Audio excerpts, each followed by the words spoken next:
Rima y más, el podcast de relaciones institucionales, market access, gestión sanitaria y sobre todo salud. Producido por Levin Public Health Affairs. Hola a todos y muchas gracias por estar con nosotros de nuevo en Rima y más. Como ya sabéis, el primer podcast de Market Access, gestión sanitaria, asuntos públicos y, como siempre decimos, sobre todo, salud.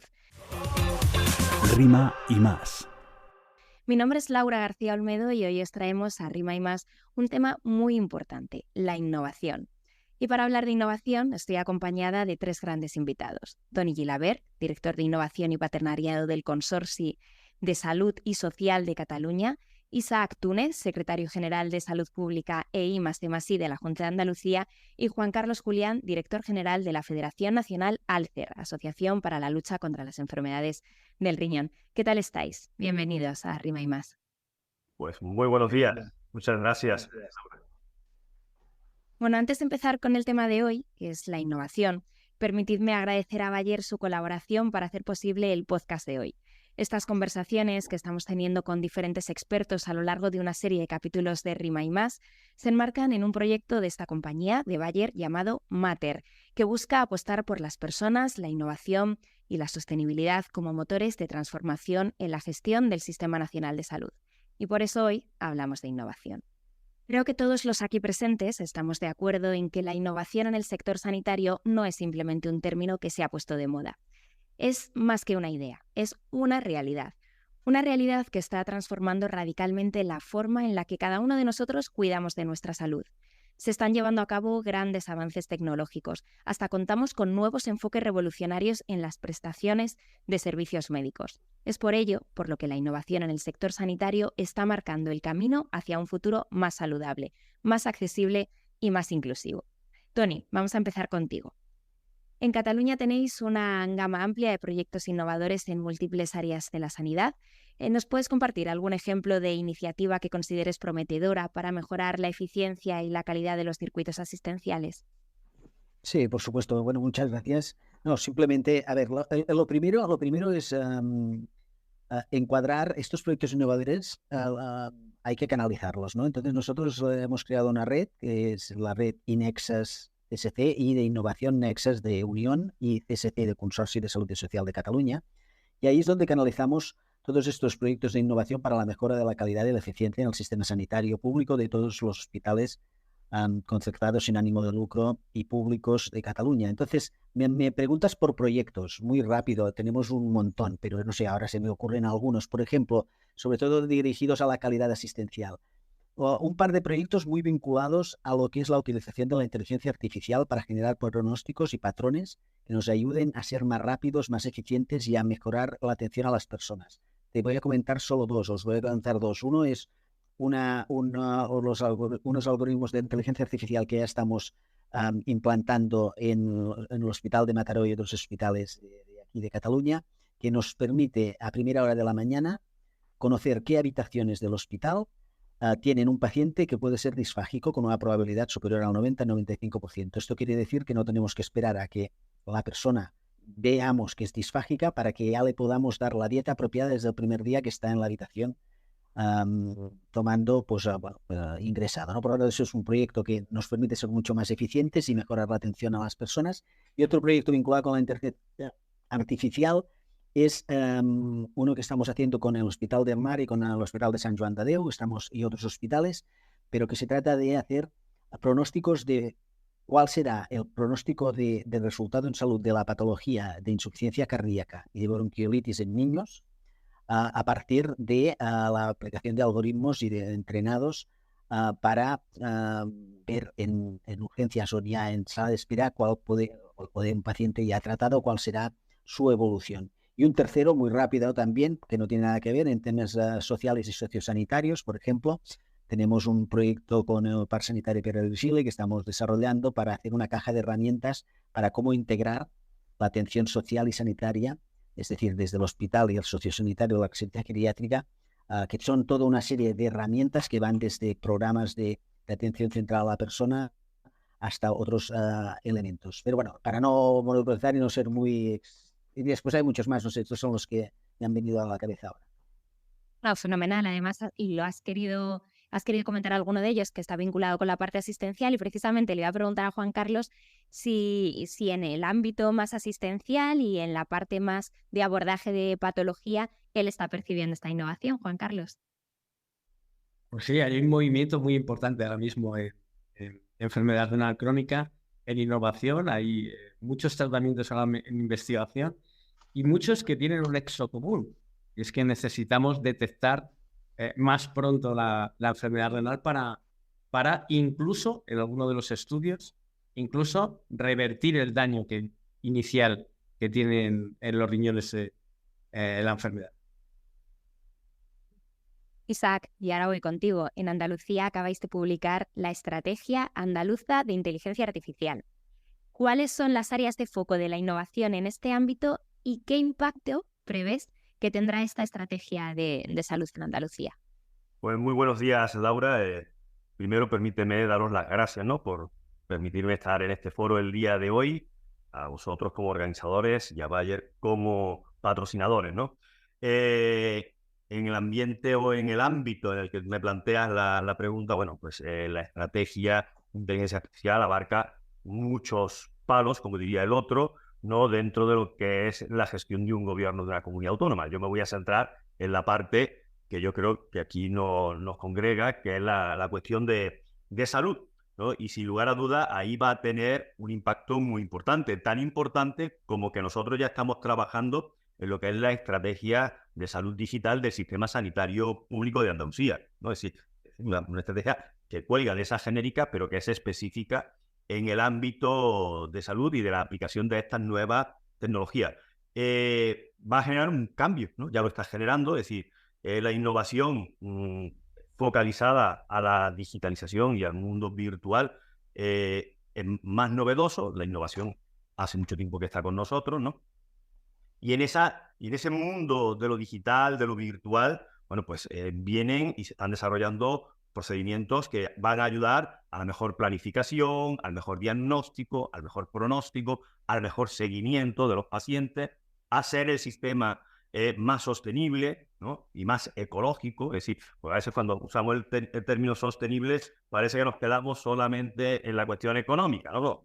Sostenibilidad, su amplio concepto, es también el mantenimiento del ecosistema, ¿no? Y ahí nos va a llevar, vamos a ir de la mano de estas nuevas herramientas, pues para el diseño de tratamientos personalizados en eso que se conoce como medicina personalizada y de precisión, del cual también hay ya planes, ¿no?, de desarrollo para integrarlo en cartera de servicio. El diseño de nuevas estrategias terapéuticas, es decir, no solamente el diseño de nuevos fármacos, ¿no?, que mediante simulación se pueden ir recreando, sino de nuevo tipo de abordaje de las patologías. Y la verdad, que me vaya a permitir, en ese desarrollo, Andalucía tiene un ecosistema pues muy interesante, ¿no?, porque tenemos el único parque tecnológico de ciencias de la salud, ¿no?, que está ubicado en Granada, donde allí conviven la industria farmacéutica, tecnológica, hospitales, facultades de medicina, ¿no?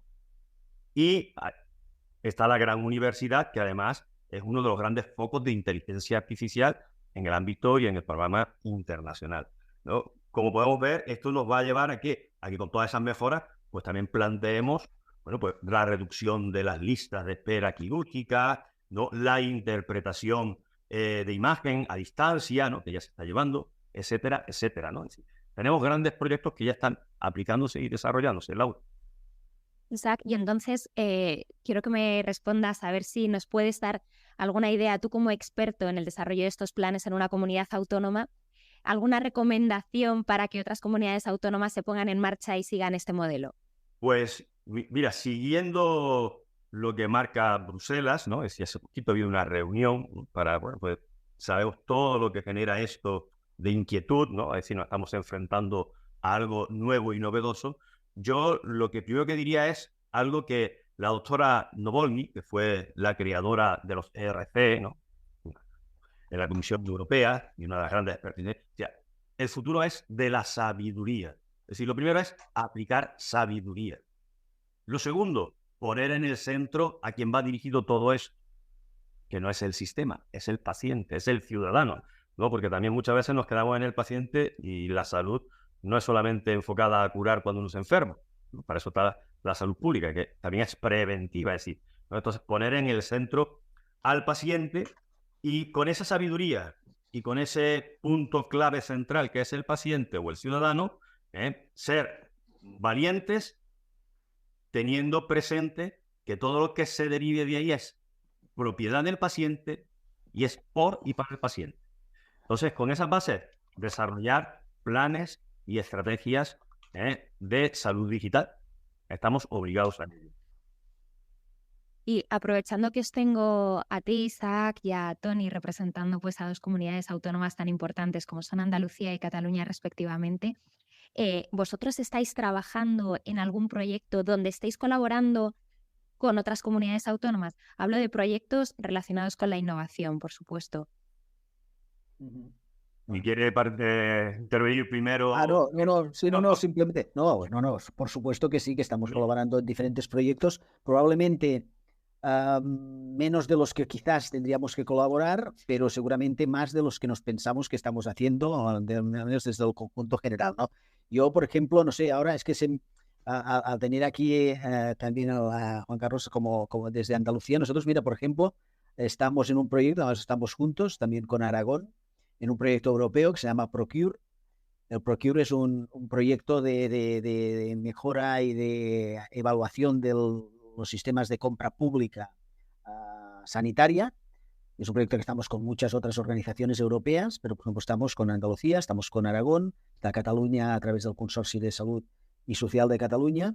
¿Y qué estamos haciendo allí? Pues bueno, pues estamos intentando pues ver cómo generamos mejoras tanto en la eficiencia, la calidad y como decía Juan Carlos, ¿no? Dirigido a todo el tema de mejora de la atención al ciudadano, de cómo compramos y compartimos algo tan importante como son las políticas y las herramientas de compra en el sistema de salud. Por ejemplo, es uno, pero tenemos muchos más, Juan Carlos, tú mismo, ¿no?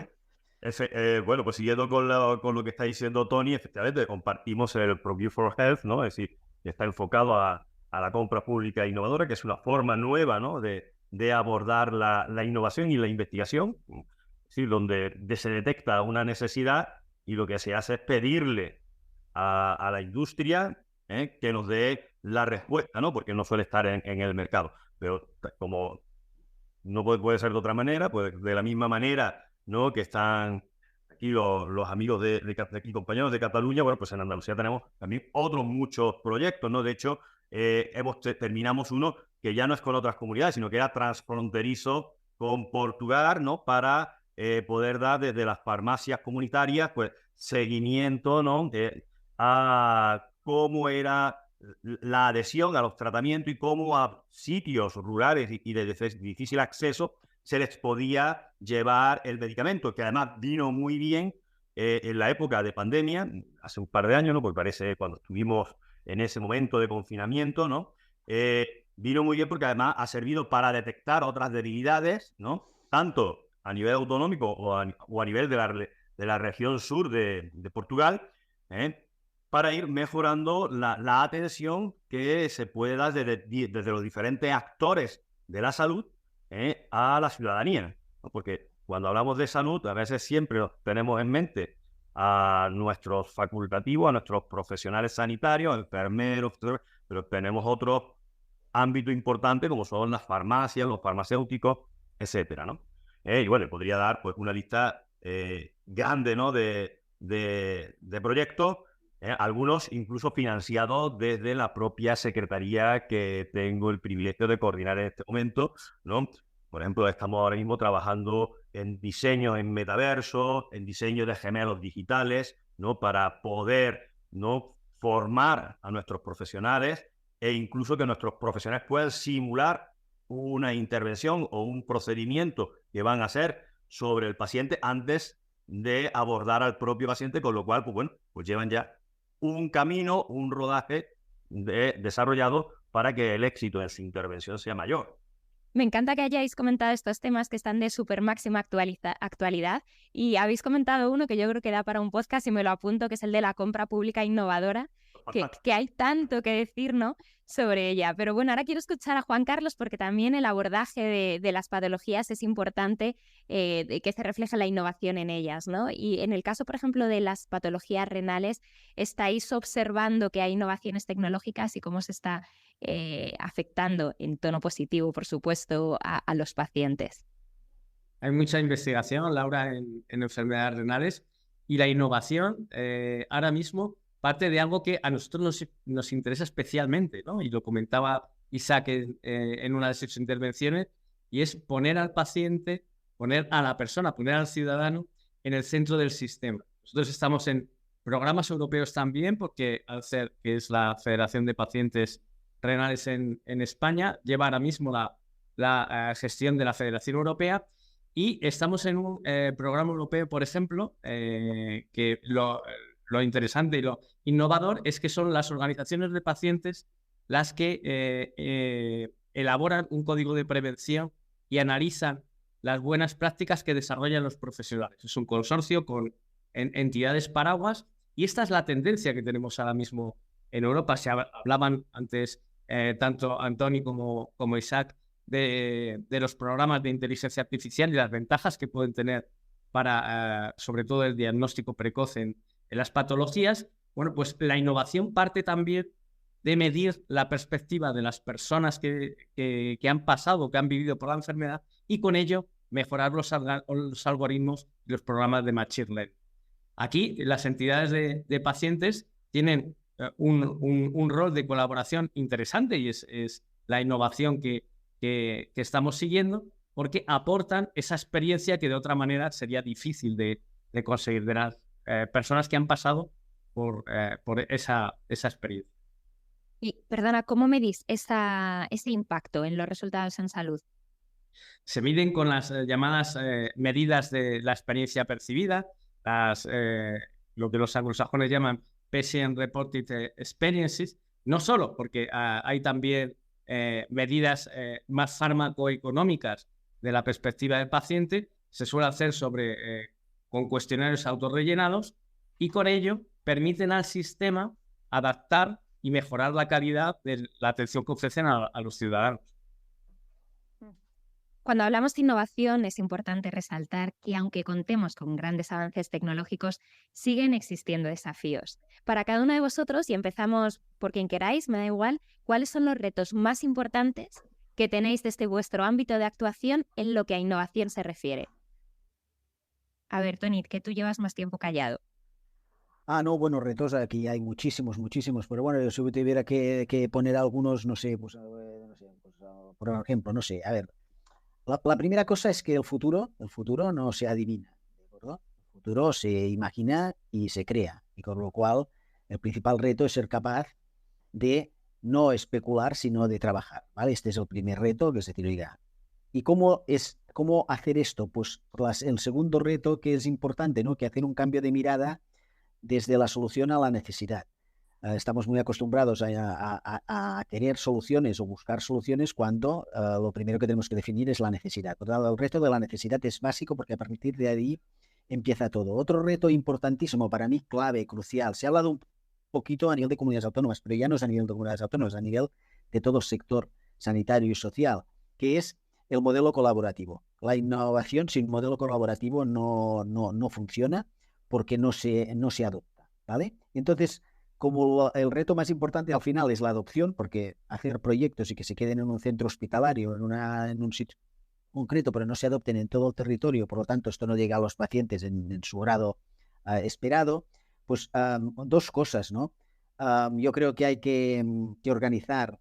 Nosotros ahora en Cataluña acabamos de sacar el proyecto Fast Track para adopción de la innovación, que es generar cuál es el circuito, ¿no? Dar los mensajes a las startups, a las empresas, a los centros tecnológicos, todo el sistema sanitario, de cómo la innovación entra, ¿vale? Porque lo que nos pasa es que hay muchas ideas, hay muchos proyectos, pero esto necesita entrar en el sistema sanitario para que tenga su adopción. Esto es muy importante, tener este camino, este track, esta transición, para que todo el mundo sepa cómo entrar y no perdamos el tiempo yendo de un sitio a otro y no saber cómo entrar. Y por lo tanto, por último, decir, bueno, y como tenemos este track, también hay un reto importantísimo, que es que el quien tiene que pagar todo esto, y nosotros tenemos un sistema de aseguramiento único, público, en nuestro país, pues evidentemente la implicación de quien tiene la obligación y el mandato de tener, de garantizar la salud de los ciudadanos, tiene que tener claro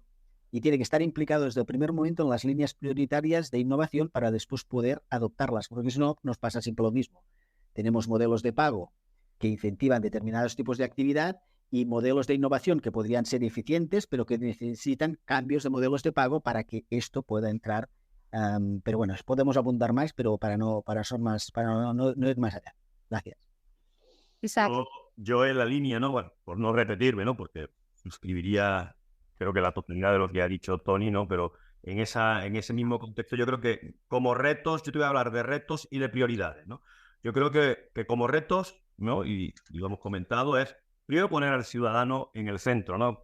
Y es un reto. Uno puede decir, sí, no, eso se dice, pero hay que ponerlo, ¿no? De momento se sigue trabajando mucho, como se decía, todo por el pueblo, pero sin el pueblo, ¿no? Todo por y para el paciente, pero sin contar con él, ¿no? De hecho, por ejemplo, aquí en Andalucía ya estamos dando pasos en esa línea. Yo creo que probablemente Juan Carlos los conoce, ¿no? Hemos cambiado algunas fundaciones nuestras, ¿no? Y aquí hemos aprovechado, ¿no? En el cambio del patronazgo de las fundaciones de la gestora de la investigación que hemos tenido ahora, pues incluir, ¿no? A las asociaciones de pacientes, ¿no? Como uno de los elementos. ¿Por qué? Porque es importante conocer, ¿no? Yo siempre cuando sale este tema traigo a colación un dato que me pasaron de la Escuela Andaluza de Salud Pública, ¿no? Hicieron una pequeña encuesta en los hospitales preguntándole a los pacientes que estaban ingresados que para ellos qué era lo más importante, ¿no? Y el dato era muy sorprendente. Yo no voy a preguntar a vosotros qué creéis que para un paciente puede ser lo más importante, pero de manera masiva, y cuando hablo de manera masiva, como primera opción y por encima del 50%, la mayor parte de la gente ingresada, la mayor parte de los pacientes decía que para ellos lo más importante era que no lo despertasen a las 7 de la mañana para tomarle la temperatura o la presión, que están enfermos, que requieren descansar, que la presión se la pueden tomar un poquito más tarde o darle la medicina un poquito más tarde, ¿no? Todos entendemos que esto coincide con los cambios de guardia, pero fijaros qué cosa tan minúscula que puede mejorar enormemente la calidad, ¿no? Y podemos innovar en mejorar la calidad de vida y de estancia de un paciente en un hospital, ¿no? Entonces, uno de los grandes retos es eso. Otro es, bueno, la colaboración, por supuesto, ¿no? La ciencia y la innovación es una parte de la ciencia, ya no se hace como hace años una persona sola, ¿no? Se requiere de grupos cada vez más grandes, multidisciplinares. Cuando hablo de multidisciplinares, no hablo solamente, además de que pueden intervenir pues el nefrólogo, el urólogo, el cardiólogo, el internista, no. Y también intervengan el sociólogo, el psicólogo, el experto en ética. Es decir, tenemos que ir cambiando los paradigmas, ¿no? La metodología de la ciencia está ahora en el mundo post-metodológico, post-científico, ¿no? Y tiene que cabalgar hacia ese. Y eso trae de la mano, pues, otro gran reto, que es formarse, ¿no? Es decir, formarnos y formar, ¿no? ¿Por qué? Porque esas son las herramientas que nos pueden romper toda la inercia y que nos lleven a un punto muy importante y un gran reto, que es convencer y que las cuestiones se puedan aplicar. Porque podemos diseñar muchísimas cosas, las mejores del mundo, mundial, como diría el otro, ¿no? Pero que finalmente no se apliquen, ¿no? Porque uno no está convencido, porque las inercias son muy, muy importantes. Esos son, para mí, bueno, pues las cuestiones a abordar. Y retos, ¿no? Pues retos que tenemos o prioridades, enfocar todo eso, pues, por ejemplo, a la atención primaria, a las listas de espera, a las enfermedades crónicas, ¿no? Es decir, tenemos mucho por hacer. Es decir, el futuro es fantástico, ¿no? Y me quedo con lo que decía Tony, ¿no? Es decir, no se trata de que vamos a predecir qué va a pasar, sino que trabajemos a qué vamos a llegar. Tenemos unas herramientas espectaculares que no se han dado en otro momento de la historia y que nos pueden ayudar de manera extraordinaria si sabemos valorarlas, incluirlas en el sistema y ponerlas en práctica. Juan Carlos, yo te voy a preguntar lo mismo, porque todavía tienes que responder qué son los retos, pero también quiero completar esta pregunta con una cosita. ¿qué obstáculos principales existen para que esta innovación pueda llegar a los pacientes? Así que, por un lado, los retos y, por otro lado, las dificultades que os encontráis. Bueno, en los retos me alegra mucho coincidir con las administraciones públicas y dos tan importantes como la de Andalucía y Cataluña, ¿no? Porque uno de los retos es el análisis de necesidades, como decía Tony, ¿no? Y ahí es muy importante pues, lo que han hecho en Andalucía, que es poner a los representantes de los pacientes en las fundaciones que investigan y que innovan, ¿no? Porque probablemente eso ayude a adaptar la innovación a lo que realmente necesitan los ciudadanos, a lo que realmente, como comentaba el ejemplo del hospital, eso es experiencia de los pacientes, eso es lo que comentaba al principio, es la forma de innovar. Muy importante, y lo tenemos a mano, el segundo reto es la atención multi e interdisciplinar. Y ahí tenemos un ejemplo muy cercano en Baleares, que ya los propios profesionales de las entidades de pacientes como la nuestra, en un programa específico de enfermedad renal crónica, pueden incluir sus comentarios en la historia clínica. Estoy hablando de los trabajadores sociales, de psicólogos, de dietistas de las entidades y los profesionales de la administración del servicio sanitario, servicio público de salud, pueden complementar la información que ellos tienen con otras. En este mundo, uno de los retos y una de las faltas que tenemos es que el tratamiento no es de una patología, es de una persona. Y cada vez las enfermedades, sobre todo crónicas, afectan, tienen más, no solo es enfermedad renal crónica, hay enfermedades cardiovasculares, hay diabetes. Aquí el reto principal, en este caso, es la detección precoz y ahí ayudaría mucho ese análisis de necesidades, esa colaboración interdisciplinar y, por supuesto, el estar en contacto con profesionales de otras regiones y de otros países que nos pueden ayudar a mejorar la práctica en donde residimos y con ello mejorar la atención al paciente, claro. Pues vamos a terminar ya con la última pregunta, que además yo quiero que la respondáis de manera muy breve y muy concisa para que quizás llegue mejor, ¿no?, a la audiencia. ¿Cuáles son para vosotros los ingredientes clave para poner en marcha un proyecto innovador? De manera telegráfica, visualizar la solución. Es decir, tener claro cuál es la solución, porque implica tener claro cuál es el problema a abordar. 2, la formación.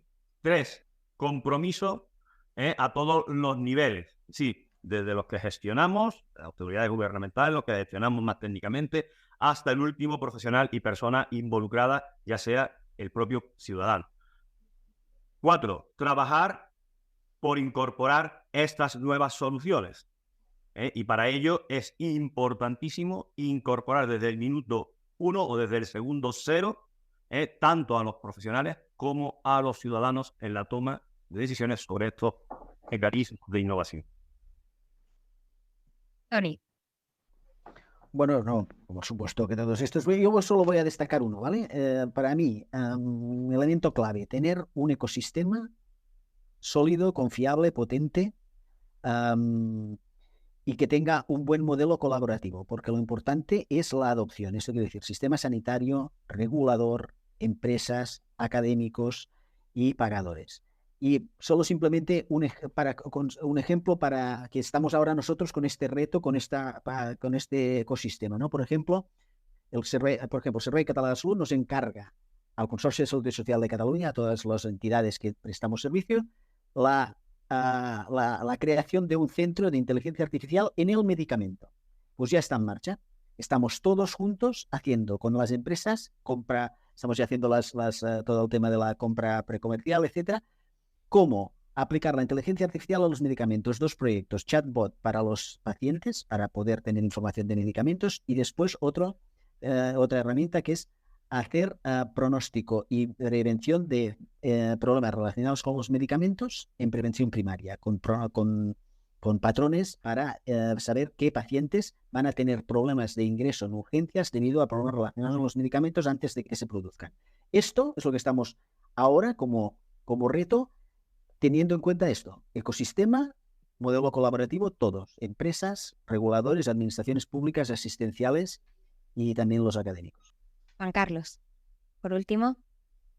Sí, en todo lo que ha dicho Tony, debemos incluir también la perspectiva de las personas que pasan por esa situación, ¿no? Que nos pueden dar las soluciones que hablaba Isaac, ¿no? Que son las necesidades que tienen las personas para ser resueltas en este caso.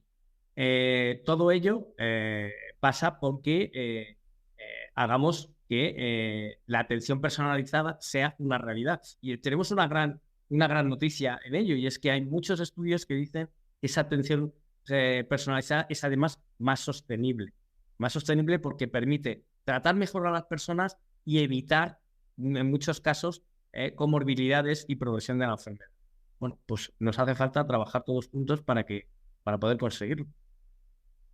Bueno, pues muchas gracias otra vez a todos, a nuestros 3 invitados de hoy, a Tony Gilabert, a Isaac Túnez y a Juan Carlos Julián por formar parte de este episodio de Rima y Más y aportarnos vuestra visión y sobre todo vuestro conocimiento, ¿no?, sobre la importancia de la innovación en el sector sanitario y cómo está transformando la realidad que conocemos. No sé si queréis añadir algo más. Yo creo que este final ha sido muy bueno, parecía que lo teníais todo apuntado, lo teníais todo muy claro. Pues muchas gracias, un placer. Muchas gracias. Felices fiestas. Agradeceros todo esto. Venga, un abrazo. Hasta luego. Gracias.